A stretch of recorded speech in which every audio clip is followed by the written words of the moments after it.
Nearly 5,000 years have passed. Yet, if you stand before the pyramids of Egypt and close your eyes, you can still feel the breath of the desert wind, the whisper of history that passes through time and touches you. These colossal structures, silent guardians of the past, seem to breathe slowly, guarding secrets that defy human imagination. Imagine being there on the hot desert sand as the sun slowly rises on the horizon, coloring the sky gold and fire. Before you, gigantic and mysterious, the Great Pyramid of Giza stands out against the sky. It is the dawn of ancient Egypt, the time when men and gods walked side by side. Who were those men who dared to challenge eternity? How did they manage to erect monuments capable of withstanding time itself? Building a pyramid was not just a feat of engineering, it was a sacred act. The pharaoh was a living god, and his pyramid was the bridge to eternity, the gateway to the kingdom of the gods. Thousands of workers arrived from every corner of Egypt, free men, not slaves as is often thought. They were proud to participate in a divine mission. First of all, the exact site for construction was carefully chosen. It wasn't enough for it to be flat. It had to be a sacred spot aligned with the stars, facing the sun and close to the Nile to facilitate transportation. The priests consulted celestial maps. Astronomers observed the cycles of the constellations. Once the spot was chosen, the most invisible and fundamental work began, leveling the ground. To create a perfectly horizontal base, the Egyptians used an astonishing tool: water.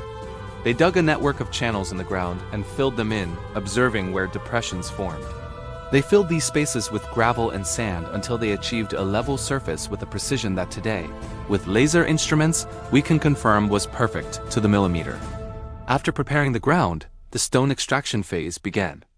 The main quarries were located near Tura for the white limestone and in Aswan for the red granite used in the internal chambers. The blocks were cut with copper tools and harder stones like dolerite. The work was slow and painstaking, but incredibly precise. Each block was marked, catalogued, and prepared for transport. Transport was an extraordinary logistical feat. After extraction, the blocks were carefully loaded onto wooden sleds. To reduce friction, the Egyptians had developed a simple yet ingenious technique. They poured water on the sand in front of the sled. This seemingly trivial gesture compacted the sand, having the force needed to drag the blocks. Recent experiments have shown that this practice made it possible to move stones weighing several tons with dozens of well-coordinated men. When the blocks needed to travel longer distances, especially those from the Swan quarries, large boats were used. The blocks were loaded onto sturdy rafts and pushed down the Nile, taking advantage of seasonal floods to get as close as possible to the construction site. Sometimes, to facilitate unloading, artificial canals were dug that directly connected the river to the construction area. The movement of materials was synchronized like an orchestra. Each group of workers had a specific task, each load a recipient, each day a goal to achieve. The scribes recorded everything, from the times to the tools used to the physical conditions of the men. The construction site was not just hard work, but a sophisticated administrative machine. Once on site, the greatest challenge began: lifting and positioning the stones. The most accredited theories speak of the use of ramps. Some archaeologists believe they were straight and very long, built frontally. Others think of spiral ramps that wrapped around the pyramid as it grew. A fascinating theory instead proposes internal ramps built inside the pyramid itself. Today invisible, but still a subject of study. It's a fascinating theory because it would explain many of the architectural anomalies detected with modern 3D scanning, even if still tentative. It offers a concrete example of the ingenuity and complexity that lies behind every layer of stone. Each block was lifted slowly, centimeter by centimeter, and placed with impressive precision. The Egyptians didn't use mortar. The stones were shaped and fitted together so perfectly that not even a thin blade could pass between them. The construction site was a living organism. Hundreds of teams moved in sync: cutters, transporters, engineers, overseers, scribes, who recorded every detail. Construction lasted decades. Entire generations labored for a single pyramid, in the hope that this sacred work would guarantee eternal peace to their ruler. Once the pyramid had reached its final form and all the blocks had been positioned, the work was reclad with slabs of polished white limestone. This covering reflected the sunlight, making the pyramid shine like a beacon in the desert. It was the finishing touch, the symbol of divine perfection. Only then were the burial chambers prepared. The sarcophagus was placed in place with a secret ritual followed by sacred ceremonies. The complex was then sealed, and the ramps dismantled or incorporated into the structure. The pharaoh's soul could then begin its journey to the stars. The pyramids were oriented with extraordinary precision in relation to the solstices and equinoxes. This orientation established a symbolic link between the pharaoh and the cosmic cycle, ensuring the royal soul a direct passage to the stars and immortality. The Great Pyramid of Giza, in particular, preserves extremely fascinating details. It is perfectly aligned with true north, with astonishing precision considering the era of its construction.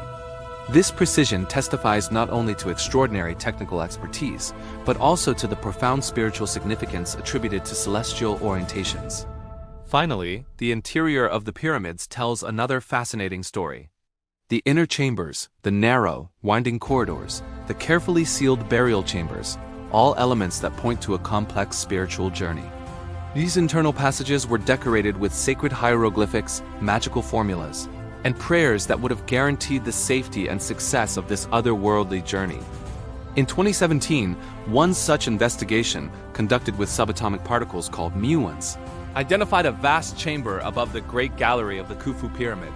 No one has ever seen it. No one knows what it contains. It is there, intact for over 4 millennia, and it may hold a secret that would forever change our understanding of ancient Egypt. A forgotten passage, a second burial chamber, a thief's trap. Each hypothesis opens a new chapter in the mystery. Each new discovery, instead of closing the case, deepens it even further. And so, in the heart of these mountains of stone, the beginning of eternity took place. Each pyramid was not just a tomb, but a portal, a journey to the stars. The pharaoh, now transformed into a divine being, left the world of the living to merge with the cosmos, becoming part of the eternal order of the universe. The silence that envelops these structures today is a silence filled with ancient voices, voices of fathers and sons, architects and priests, calloused hands that carved history in stone. Each block tells a story of sacrifice and vision, of toil and unwavering faith in something beyond time. And as the sun slowly sets over the desert, dyeing the stones red and gold, the shadows of the pyramids stretch like fingers touching the sky. It is in that moment that you truly understand. It's not just what you see, it's what you feel. The pyramids are the whisper of an ancient dream that lives on. They are proof that humanity, even in its dawn, knew how to look upward, to challenge the impossible and leave an indelible mark on the Earth's surface. And you, before these wonders, are not merely a spectator. You are the heir to that vision, part of an ongoing story, a story that unites us, uplifts us, and reminds us that we too, like those builders forgotten by time, can still touch the stars.